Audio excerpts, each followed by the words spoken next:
नमस्कार मंडळी, श्री स्वामी समर्थ. स्वागत आहे तुम्हा सर्वांचं आपल्या मराठी यूट्यूब चॅनलमध्ये. स्वामी महाराजांच्या कृपेने तुमच्या सर्व चांगल्या इच्छा पूर्ण हो, हीच मी स्वामींच्या चरणी प्रार्थना करते आणि आज या नवीन व्हिडिओला सुरुवात करते.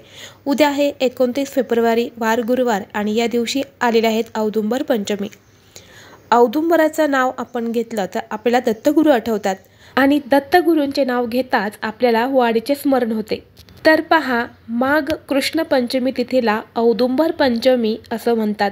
भगवान श्री नृसिंह सरस्वती स्वामी महाराजांनी शैल्यगमन केल्यानंतर नृसिंहवाडीच्या पुजाऱ्यांना पुन्हा प्रत्यक्ष दर्शन देऊन 5 दिवस त्यांच्याकडून सेवा स्वीकारली होती आणि आजच्या पावन तिथीला श्री स्वामी समर्थ महाराज हे अदृश्य झाले आणि म्हणूनच वाडी येथे श्री गुरुप्रतिपदेपासून ते औदुंबर पंचमीपर्यंत जागरणाचा महोत्सव हा साजरा केला जातो. या दिवशी नृसिंह सरस्वती महाराजांच्या पादुकांची मध्यरात्री महापूजा होते. यानंतरनं रात्रभर विविध कार्यक्रमांची सेवा केली जाते आणि पहाटे पालखी सोहळा हा होत असतो आणि पंचमीच्या रात्री जागरण झाल्यावर पहाटे दत्त गोपाळकाला देखील संपन्न होऊन हा जागरणाचा महोत्सव जो आहे तर हा समाप्त होतो. वाडीमध्ये हा दिवस अगदी आनंदाने साजरा होत असतो आणि म्हणूनच उद्याच्या दिवशी आपल्याला दत्तगुरूंची सेवा करायची आहेत आणि त्याचबरोबर काही उपाय देखील आपल्याला उद्याच्या दिवशी करायचे आहेत. आज व्हिडिओमध्ये मी तुम्हाला एक उपाय सांगणार आहे. आपल्याला उद्याच्या दिवशी उंबराच्या झाडाला अशी एक वस्तू ही अर्पण करायची आहेत आणि उंबराच्या झाडाची ही एक वस्तू आपल्याला घरी देखील घेऊन यायची आहे. यामुळे आपल्याला कधीच पैशांची कमतरता ही भासणार नाही, कधीही पैसा हा कमी पडणार नाही आणि सोबतच आपल्या घराची, मुलांची, पतीची अगदी भरभरून प्रगती होईल. असा हा एक उपाय मी तुम्हाला आज या व्हिडिओमध्ये सांगणार आहे. त्यामुळे तुम्ही व्हिडिओ शेवटपर्यंत नक्की पहा. चॅनेलवरती नवीन असाल तर सबस्क्राईब करा आणि असेच माहितीपूर्ण व्हिडिओ पाहण्यासाठी बेल आयकॉनला प्रेस करा, म्हणजे जेव्हा कधी मी नवीन व्हिडिओ अपलोड करेल त्याचं नोटिफिकेशन सर्वात अगोदर तुम्हाला भेटेल आणि तुम्ही एक पण व्हिडिओ मिस करणार नाही. तर पहा, सनातन धर्मात वृक्षांचे महत्त्व हे सविस्तरपणे सांगितलेले आहेत आणि यामध्येच एक झाड म्हणजे उंबराचं झाड आहे. उंबराच्या झाडामध्ये साक्षात दत्तगुरूंचा वास असतो आणि म्हणूनच या झाडाची पूजा जी आहे तर ती केली जाते. या उंबराच्या झाडाचा संबंध थेट शुक्र ग्रहाशी आहे आणि कुंडलीतला शुक्र ग्रह हा बलवान होण्यासाठी आपल्याला उंबराच्या झाडाशी संबंधित काही उपाय जे करायचे असतात, जेणेकरून आपल्या कुंडलीतला शुक्रग्रह हा मजबूत होईल. तर उद्याच्या दिवशी या झाडाला विशेष महत्त्व आहे. या झाडाची पूजा केल्याने नक्कीच दत्तगुरूंची कृपा ही आपल्यावरती होईल. आपल्या पैशासंबंधित सर्व समस्या दूर होतील. शुक्र हा संपत्ती आणि ऐशो आरामाचा ग्रह मानला जातो. यामुळे आपल्या कुंडलीतील शुक्रग्रह मजबूत स्थितीमध्ये असतो तेव्हा त्याला धन आणि ऐश्वर याची कधीही कमतरता भासत नाही. पण कुंडलीतला शुक्रग्रह हा कमकुवत असतो तिथे दारिद्र्य, आर्थिक समस्या आणि तंगी कायम राहते आणि म्हणूनच उद्याच्या दिवशी आपल्याला हा उपाय करायचा आहे. जेव्हा विशेष तिथी असते त्या तिथीवरती आपण काही उपाय केले तर त्या उपायांचं निश्चितच आपल्याला फळ प्राप्त होतं.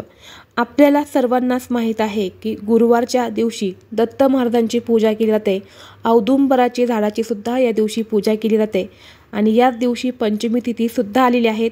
यामुळे या झाडाला, या दिवसाला विशेष महत्त्व हे प्राप्त झालेलं आहे. तर आपल्याला उद्या सकाळी लवकर उठायचं आहे. गुरुवार आहे. अंघोळीच्या पाण्यामध्ये थोडीशी हळद घालायची आहे. हळद घातल्याने आपल्या कुंडलीतला गुरुग्रह हा मजबूत होतो. हळद घालून स्नान करायचं आहे. स्नान झाल्यानंतर तुम्हाला तुमच्या देवघरातली पूजा ही करून घ्यायची आहे. तुमच्या देवघरामध्ये दत्त गुरूंचा फोटो असेल तर त्यांची पूजा आवर्जून तुम्ही उद्याच्या दिवशी करा. यानंतरनं तुम्हाला हा जो उपाय आहे तर हा उपाय सकाळपासून ते संध्याकाळपर्यंत तुम्ही कधीही करू शकतात. औदुंबराचं झाड जिथे कुठे मंदिर असतं तिथे औदुंबराचं झाड हे असतंच, म्हणजे उंबराचं झाड. आणि खास करून दत्ताचं मंदिर जिथे असेल, आपलं श्री स्वामी समर्थ महाराजांचं केंद्र जिथे असेल तिथे उंबराचं झाड हे असतंच. तर तुम्ही तिथेही हा उपाय करू शकतात किंवा तुमच्या घराच्या आजूबाजूला जिथे कुठे हे झाड असेल तिथे सुद्धा तुम्ही हा उपाय करू शकतात.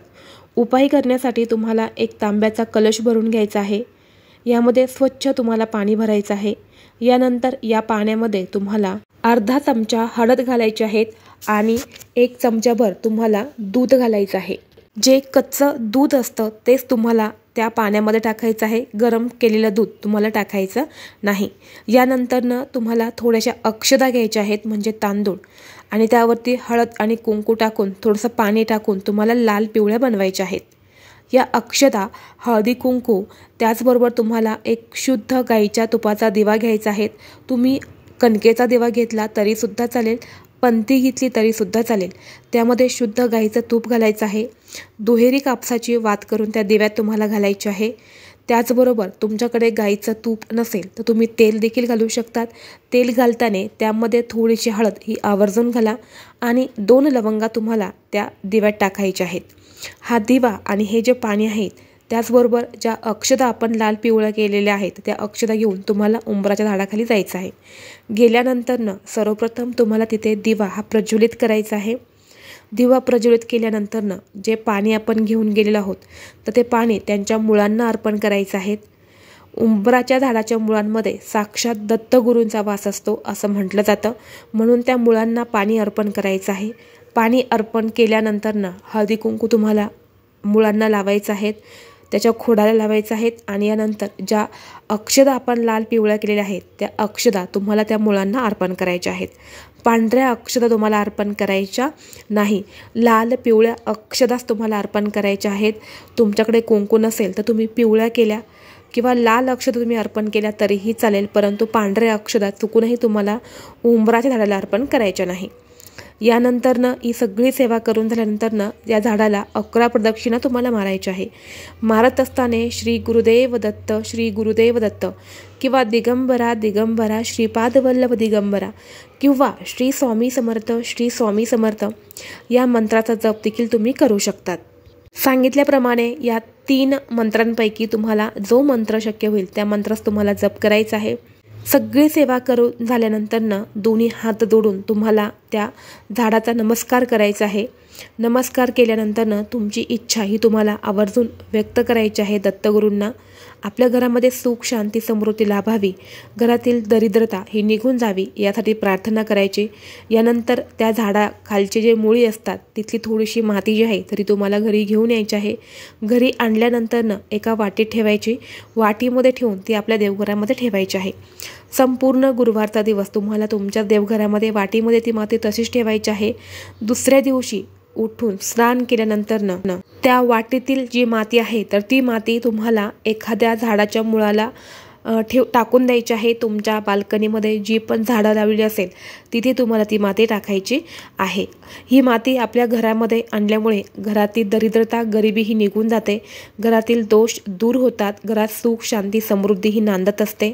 हे पाणी आपण झाडाला अर्पण केल्यामुळे आपल्या कुंडलीतला शुक्रग्रह हा मजबूत होतो। शुक्रग्रह हा धनाशी संबंधित असतो तुम्हाला माहीत आहे, यामुळे आर्थिक अडचणी म्हणजे पैशांच्या अडचणी या दूर होतात।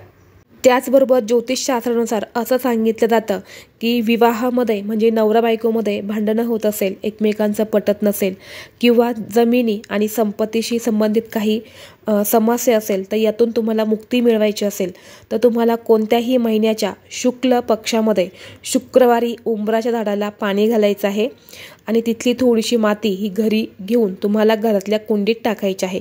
असं केल्याने तुमच्या सगळ्या अडचणी या दूर होतात।